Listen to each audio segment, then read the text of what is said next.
Hello students. तो बेटा हमने पिछला जो टॉपिक पढ़ा था वो पढ़ा था गुडविल का adjustment in case of death of a partner. मैंने लास्ट टॉपिक जो तुमको पढ़ाया था वो पढ़ाया था गुडविल का adjustment in case of death of partner.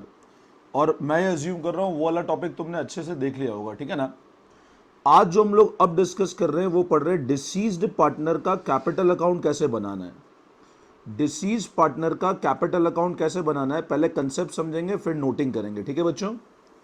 अब है ना, मेरा नाम तो तुमको पता है सीए रोमिल जान है and again I welcome you to my YouTube channel बच्चों। और चैनल लाइक तुम करते नहीं हो, फ्रेंड्स का शेयर नहीं करते हो, ठीक है ना। खैर आपके काफ़ी अच्छे अच्छे मेरे को मोटिवेटिंग कमेंट मिलते हैं तो that motivates me a lot to do a good work for you. तुम मोटिवेट करते रहो, मैं तुमको ऐसे ही अच्छा कंटेंट बना के देता रहूँगा, ठीक है ना। अब बेटा डिसीज पार्टनर कैपिटल अकाउंट का कंसेप्ट क्या होता है, बहुत ध्यान से समझना। डिसीज पार्टनर कैपिटल अकाउंट का कंसेप्ट क्या होता है। जैसे अज्यूम करो there are three partner A B and C और बी की डेथ हो गई। अब बी की डेथ हो गई तो मान लो मैंने कहा ये लेट से ये बी था, इसकी डेथ हो गई बच्चों, है ना। ये बी था, इसकी डेथ हो गई, ठीक है। तो इसके घर वाले थे, ये मान लो ये इसकी वाइफ थी, ये इसके छोटे छोटे बच्चे थे, ठीक है ना। ये एक और छोटा सा बच्चा था इसका। ये बी के घर वाले थे। जो घर वाले होते हैं ना बच्चों, उसको हम लोग बोलते हैं लीगल हेयर्स। उसको क्या बोलते हैं, लीगल हेयर्स या एग्जीक्यूटर। एग्जीक्यूटर मतलब जो बाद में करने वाला है, जिसको बाद में पैसा मिलेगा। अब इसकी डेथ होने पे इनके घर वालों को क्या क्या पैसा मिलेगा हम वो डिसाइड करेंगे। इसकी डेथ होने पे इनके घर वालों को क्या क्या पैसा मिलेगा हमको वो डिस्कस करना है इस टॉपिक के अंदर। डिसीज पार्टनर कैपिटल अकाउंट का कंसेप्ट क्या होता है, हमको जो पार्टनर की डेथ हो गई उसका कैपिटल अकाउंट बनाना है ताकि उसके घर वालों को कितना फाइनली पैसा मिलेगा। अब ये जो डिसीज पार्टनर होता है ना, लॉजिक वही चलेगा कि अगर कैपिटल बढ़ेगा तो बच्चों क्रेडिट करना है और कैपिटल अगर घटेगा तो बच्चों डेबिट करना है। अगर कैपिटल बढ़ेगा तो क्रेडिट करना है और घटेगा तो डेबिट करना है, ठीक है ना। वो सारी चीजें जो बी का कैपिटल बढ़ाएगी ना वो हमेशा क्रेडिट करेंगे और वो सारी चीजें बी का कैपिटल घटाएगी डेबिट करेंगे। अब सवाल ये होता है कि इनके घर वालों को क्या क्या मिले। मैंने आपको पहले भी एक बात बताया था कि death of a partner is again a mode of reconstitution of the firm. बच्चों ध्यान रखना, death of a partner is mode of reconstitution of the firm. और जब भी फर्म रिकॉन्स्टिट्यूट होती है कुछ कुछ एडजस्टमेंट ऐसे होते हैं जो हमको हमेशा करने हैं। अब इसके घर वालों को क्या क्या मिलेगा, तो पहली चीज तो मिलेगी जो कैपिटल अकाउंट बी के अकाउंट में खड़ा हुआ है। जो कैपिटल का बैलेंस बी के अकाउंट में एक तो वो मिलेगा, जो बी के अकाउंट में कैपिटल का बैलेंस जैसे घर वालों को वो मिलेगा। अगर डेबिट है, अच्छा ऐसा भी हो सकता है इनको देना भी पड़ जाए डेबिट है तो, ठीक है ना। कुछ शेयर ऑफ रिजर्व जो उसका है, रिजर्व का शेयर, गुडविल का शेयर, रिवैल्यूएशन पे अगर कोई प्रॉफिट है लॉस है वो मिलेगा, ठीक है ना। इसके अलावा अगर उसको हमने जो सीखा था profit till date of death, जहां पे मैं तुमको बताया था ना पीएनएल सस्पेंस के थ्रू, वो मिलेगा। इससे कुछ लेना है, मान लो फर्म में अक्यूमुलेटेड लॉसेज है तो वो इससे लेना है। रिवैल्यूएशन पे प्रॉफिट की बजाय लॉस है वो लेना पड़ेगा। इंटरेस्ट ऑन कैपिटल देना है वो देना पड़ेगा। इंटरेस्ट ऑन ड्रॉइंग लेनी है वो लेना पड़ेगा। तो नॉर्मली क्या होता है, जिस पार्टनर की डेथ होती है उसके घर वालों को क्या मिलता है, फाइनल सेटलमेंट करना है हमको बी का। तो जितना पैसा बी का ड्यू है वो उसके घर वालों को मिल जाएगा। अब घर वालों को हम लोग बोलते हैं लीगल हेयर या उसको एक और नाम से जान सकते हैं एग्जीक्यूटर। मेरी बात फिर से ध्यान देना बच्चों, जो बी के घर वाले हैं, मान लो बी की डेथ हो गई तो बी के घर वालों को क्या मिलेगा, जो भी amount standing to the credit of capital account, उसका रिजर्व का शेयर, उसका रिवैल्यूएशन का शेयर, कोई गुडविल का शेयर है वो, कुछ कुछ लेना है तो लॉसेस लेंगे। अगर हमको उससे ऑलरेडी ड्राइंग्स है तो वो लेंगे। इंटरेस्ट ऑन ड्राइंग है तो वो लेना है। इंटरेस्ट ऑन कैपिटल है देना है। सैलरी देनी है तो देना पड़ेगा। तो वो सब डिपेंड करेगा इनकी डीड क्या बोलती है। तो सिंपल सी बात ध्यान रखना, जब भी किसी पार्टनर की डेथ होती है उसके घर वालों को क्या क्या पेमेंट होगा वो मैं आपको इस टॉपिक में सिखा रहा हूं, ठीक है। अब पहले बच्चों इसकी नोटिंग कर लेते हैं, फिर आपको डिटेल में अपन आगे क्वेश्चंस में पढ़ेंगे, ठीक है ना। नाउ तो ध्यान से समझना, फॉर्मेट क्या बताया मैंने। देखो फॉर्मेट इस तरह हमने बनाया है, डिसीज पार्टनर कैपिटल अकाउंट एक नॉर्मल कैपिटल अकाउंट है जो हम लोग पहले भी फर्स्ट चैप्टर में सीख चुके हैं, ठीक है ना। अब डिसीज पार्टनर कैपिटल अकाउंट कैसे बना, ओपनिंग बैलेंस ये इंडिकेट कर रहा है credit balance, by current account, मान लो करंट अकाउंट का भी उसको बैलेंस देना है, मतलब क्रेडिट बैलेंस है तो इधर आ जाएगा, करंट अकाउंट में डेबिट बैलेंस है तो इधर आ जाएगा। ये तो तुमको आइडिया है। देखो बच्चों, अगर तुमको आइडिया नहीं है तो तुम्हारी गलती है, ये अपन लोग सारी चीजें पहले पढ़ चुके हैं। अगर fluctuating method, fixed capital method चल रहा है तो करंट में डेबिट क्रेडिट बैलेंस वो भी देना पड़ेगा, और डेबिट है तो उससे ले लेंगे, ठीक है ना। पार्टनर ने कुछ लोन दे रखा है, अगर मान लो फर्म को लोन दे रखा है तो कैपिटल बढ़ेगा उससे, मतलब वापस क्लोज करना है वो। PNL suspense, profit till date of death. Revaluation, ये इंडिकेट कर रहा है प्रॉफिट, कोई अक्यूमुलेटेड प्रॉफिट है जिसमें जनरल रिजर्व आ गया, पीएनएल का क्रेडिट बैलेंस आ गया। सैलरी कमीशन या इंटरेस्ट ऑन कैपिटल, मतलब ये एक इंक्लूसिव लिस्ट है, इसमें और भी आइटम बढ़ सकते हैं डिपेंडिंग।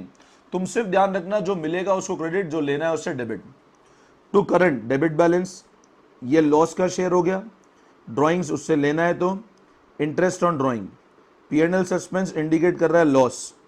गुडविल, गुडविल अगर अपने को गुडविल राइट ऑफ की, गुडविल ऑलरेडी बुक्स में एग्जिस्ट करी, उसको राइट ऑफ करेंगे, और ये फाइनल बैलेंस जो पे हो जाएगा उसके लीगल हेयर्स को, जो छोटे छोटे बच्चे, उसको पेमेंट ये हो जाएगा। ठीक है बेटा, तो इस तरह डिसीज पार्टनर कैपिटल अकाउंट, रटना मत, समझ लेना। आप ये सोचो कि मैं इसको रट के सिर्फ ये आइटम याद कर लूंगा, इसके अलावा कुछ नहीं आ सकता, इसके अलावा भी बहुत सारे आइटम आ सकते हैं, ठीक है ना। तो डिसीज पार्टनर का कैपिटल अकाउंट तो कुछ इस तरह बनेगा, ठीक है।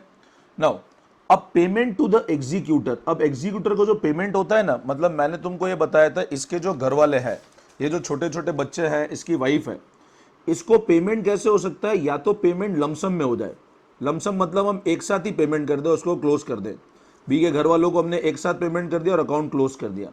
या पेमेंट हम लोग कैसे कर सकते हैं, इंस्टॉलमेंट में कर दें, भैया धीरे धीरे देंगे, जब तक इंस्टॉलमेंट पूरी नहीं होगी तब तक बी का लोन अकाउंट हमारी बुक्स में चलेगा, इनके नाम से चलेगा।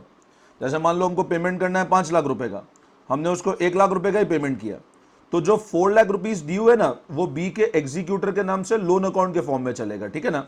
तो ये चीज ध्यान रखना, again in case of payment के सम्स, ठीक है ना। तो पेमेंट कैसे होगा वो पढ़ लो एक बार। तो payment to the executor, executor can be paid amount इधर इन लमसम, या तो एक साथ पेमेंट हो या इंस्टॉलमेंट में पेमेंट हो, या तो एक साथ पेमेंट हो जाए या इंस्टॉलमेंट में पेमेंट हो जाए। अब पेमेंट अगर लमसम में करेंगे तो deceased partner executor to bank, उसके घर वालों का नाम ले लिया हमने, टू बैंक पेमेंट कर दिया। पेमेंट इंस्टॉलमेंट में करेंगे, अब इंस्टॉलमेंट में करेंगे तो ध्यान रखना बाकी जितना अमाउंट नहीं दिया ना वो लोन के फॉर्म में कैरी होगा। अगर आप इंस्टॉलमेंट में करोगे तो जितना अमाउंट आपने पे नहीं किया that will be carried in the form of loan, और उसके ऊपर इंटरेस्ट लगेगा 6% पर एनम से, ठीक है ना। मान लो अपन ने 4 लाख रुपए का पेमेंट नहीं करा, तो अगर डीड बोलती है तो इंटरेस्ट क्या रेट से देना पड़ेगा अपने को, 6% के हिसाब से इंटरेस्ट देना पड़ेगा। ये इन्फॉर्मेशन क्वेश्चन में गिवन होगी, ठीक है ना तुमको। तो ये एक बेसिक कंसेप्ट है डिसीज पार्टनर कैपिटल अकाउंट का, कि हमको जो पार्टनर की डेथ हो गई उसका कैपिटल अकाउंट कैसे बनाना है, ठीक है ना। ध्यान रखना कैपिटल अकाउंट को बनाने के लिए वो सारे आइटम जो कैपिटल को बढ़ाएंगे वो क्रेडिट करेंगे, और जो कैपिटल को कम करेंगे वो डेबिट करेंगे, ठीक है ना। तो ये कंसेप्ट होता है डिसीज पार्टनर के कैपिटल अकाउंट को बनाने का, ठीक है। अब हम लोग इस पे बेस्ड क्वेश्चन देखते हैं तो तुमको बिल्कुल अच्छे से चीजें समझ में आ जाएगी, ठीक है बेटा। नाउ तो अब बेटा जो अगला क्वेश्चन हम लोग डिस्कस कर रहे हैं डिसीज पार्टनर कैपिटल अकाउंट में, we are discussing question number 23, ठीक है ना। 23rd क्वेश्चन से स्टार्ट कर रहे हैं। P, Q and R were partners in a firm sharing profit in the 2:1 ratio. P, Q and R partners a firm में profit share कर रहे हैं 2:1 में। The deed provided that on the death of any partner his executor will be entitled to the following, ठीक है। तो 3 partners हैं P, Q, R, जो प्रॉफिट शेयर कर रहे हैं 2:1 में। डीड ये प्रोवाइड करती है कि डेथ पे उसके एग्जीक्यूटर को ये मिलेगा। इंटरेस्ट ऑन कैपिटल 12% पे, इंटरेस्ट ऑन ड्राइंग 18% पे, सैलरी ये पर एनम है, ध्यान रखना, ठीक है ना। Salary 12,000 per annum. Share in profit up to date of death on the basis of previous year profit, मतलब शेयर ऑफ प्रॉफिट हमको टाइम बेसिस पे निकालना है, टर्नओवर की तो डिटेल है नहीं। पी डाइड ऑन 31 मई 2020, अब पी की डेथ कौन सी तारीख को हुई, 31 मई 2020। हिज कैपिटल वॉज ₹80,000, उसका कैपिटल 80,000 है। He had withdrawn ₹15,000 and interest on his drawing was 1200, तो ड्राइंग उसका 15 है। ध्यान रखना ये तो कैपिटल 80 हुआ, ड्राइंग 15 है, इंटरेस्ट ऑन ड्राइंग, तो ये दोनों कैपिटल कम करेगी। Profit of the firm for previous year was ₹30,000। Prepare P's capital account to be render to his executor, ठीक है। तो क्वेश्चन हमारे सामने क्या है, 3 पार्टनर्स है, पीस पी क्यू आर 2:1 का रेशियो है। डीड प्रोवाइड करती है डेथ पे ये मिलेगा, तो एक तो आईओसी 12% पर एनम पे, interest on drawing 18% per annum पे, लेकिन यहाँ पर रेट का बहुत ज्यादा सिग्निफिकेंस इसलिए नहीं रह जाता क्योंकि अमाउंट आपको डायरेक्टली गिवन है। आप पढ़ोगे ना तो interest on is drawing directly given है 1200, तो इस पर एनम रेट से कोई मतलब है नहीं। सैलरी 12,000 पर एनम है, ठीक है ना। पी की डेथ 31 मई को हुई, मतलब अप्रैल और मई ये 2 महीने रहा है, मतलब 2 मंथ्स रहा है P. Profit of the firm was 30,000 है पिछले साल का प्रॉफिट, और पी का कैपिटल अकाउंट बनाना है जो उसके एग्जीक्यूटर को मिलना चाहिए, ठीक है ना। तो फॉर्मेट देख लो हमको किस तरह बनाना है पी का कैपिटल अकाउंट। मैं डायरेक्ट मैंने सोल्यूशन कर रखा है, मैं समझा देता हूँ। फॉर्मेट तो मैंने अभी आपको बताया, अब तुम ध्यान देना पी कैपिटल अकाउंट किस तरह बनेगा, ठीक है ना। क्वेश्चन नंबर 23 है, ध्यान से समझना। ओपनिंग बैलेंस 80,000 है, उसका क्रेडिट बैलेंस है, उसको मिलेगा। आईओसी, अब 2 महीने का आईओसी मिलना चाहिए, तो इंटरेस्ट ऑन कैपिटल 80,000 पे है, 12% की रेट है, इंटू 2/12 तो 1600 का अमाउंट आता है, ठीक है ना। इंटरेस्ट ऑन कैपिटल कैसे निकाला, 80,000 का 12% 2 मंथ्स के लिए, तो ये उसको मिलेगा, तो ये भी क्रेडिट कर दिया बाय आईओसी कर करके। सैलरी 12,000 पर एनम है, ध्यान रखना, सैलरी 12,000 पर एनम है, तो 12,000 पर एनम मतलब 12,000 डिवाइड बाय 12 इंटू 2, 2 महीने रहा है वो, तो 2,000 उसका सैलरी का शेयर हो गया। प्रॉफिट हमको लास्ट ईयर के हिसाब से निकालना है, लास्ट ईयर का प्रॉफिट 30,000 है, 30,000 टू 2/12 तो ये मई तक का फर्म का प्रॉफिट निकला, ये तो मई तक का फर्म का प्रॉफिट है, और उसका शेयर कितना है बस 2/5, तो प्रॉफिट का शेयर 2,000 हो गया, तो बाय पीएनएल सस्पेंस 2,000। 15,000 की ड्राइंग है, 1,200 का इंटरेस्ट ऑन ड्राइंग है, इनको ऐड करके अब जब मैं इसको लेस करता हूं, सैलरी का शेयर ये निकाल लिया हम लोगों ने वर्किंग के अंदर, इन सबको ऐड करके जब मैं इसको लेस करता हूं तो फाइनल बैलेंस आता है 69,400। इसको टू बैलेंस सीडी लिख दो, या ऐसा लिख सकते हो टू पीज एग्जीक्यूटर अकाउंट, इसको बैलेंस सीडी के बजाय ऐसे लिख दो to P's executor account balancing figure 69,400, ठीक है ना। मतलब इंस्टेड ऑफ बैलेंस सीडी आप यहां क्या लिख दो, टू पीज एग्जीक्यूटर अकाउंट 69,400, ठीक है ना। मतलब फाइनल पेमेंट हमको पी के एग्जीक्यूटर को कितना करना है, 69,400 का हमको फाइनल पेमेंट करना है उसको, ठीक है ना। तो बच्चों इस तरह हमको कैपिटल अकाउंट बनाना है जो पार्टनर की डेथ होगी। और क्वेश्चन करते हैं अभी, तुमको धीरे धीरे सारी कंसेप्ट ढंग से समझ में आ जाएंगे, ठीक है ना। अब देखो ध्यान दो बेटा, क्वेश्चन 24 पे, Iqbal and Kapoor are partner sharing profit and losses in 3:2। Iqbal और कपूर दो पार्टनर्स हैं, प्रॉफिट शेयर कर रहे हैं 3:2 में। Kapoor died 3 month after the date of last balance sheet, Kapoor की डेथ 3 महीने के बाद हुई है after the date of last balance sheet.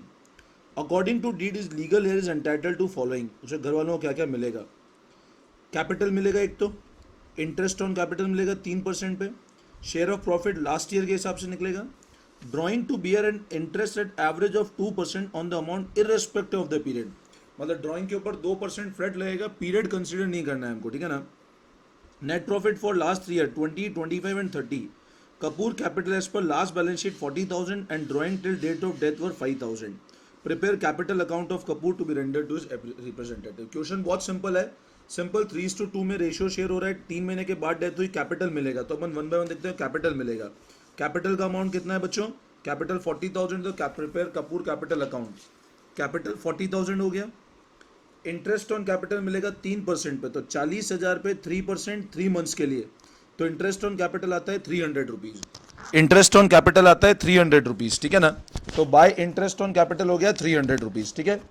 Now अब उसके बाद प्रॉफिट की बात करते हैं, तो 30,000 इंटू 3/12 तो फर्म का आएगा, और इंटू 2/5 करेंगे तो कपूर का आ जाएगा पीएनएल सस्पेंस, तो बाय पीएनएल सस्पेंस आ गया 3,000 रुपीज, ठीक है। तो ये तो हमको उसको देना है, लेना क्या था, ड्राइंग्स 5,000 है और इंटरेस्ट 2% है इररेस्पेक्टिव ऑफ पीरियड, तो इतना फाइनल बैलेंस कपूर के एग्जीक्यूटर को पेमेंट हो जाएगा, दैट इज 38,200, ठीक है ना। तो ये अपना क्वेश्चन नंबर 24 होता है कंप्लीट, ठीक है। तो बेटा इस वीडियो के अंदर हमने 2 क्वेश्चन देखे थे, एक तो 23, 24 और इसका कंसेप्ट हमने देखा था, ठीक है ना। इसको आप लोग प्रैक्टिस करना, कोई भी डाउट हो मेरे को व्हाट्सअप करना, मेरा व्हाट्सअप नंबर 9929411361 है, ठीक है बच्चों। चलो thank you all of you. Next videos के अंदर हम और क्वेश्चन प्रैक्टिस करेंगे, बट वो तभी सक्सेस हो पाएगा जब आप खुद अपने लेवल पे काम करोगे। आप सिर्फ डिपेंडेंट हो जाओगे, सर कराएंगे, सर के करने से होगा, सर के करने से नहीं होगा। आप लोग जब तक खुद नहीं करोगे तब तक काम नहीं चलेगा बच्चों, ठीक है ना। चलो best of luck, thank you all of you.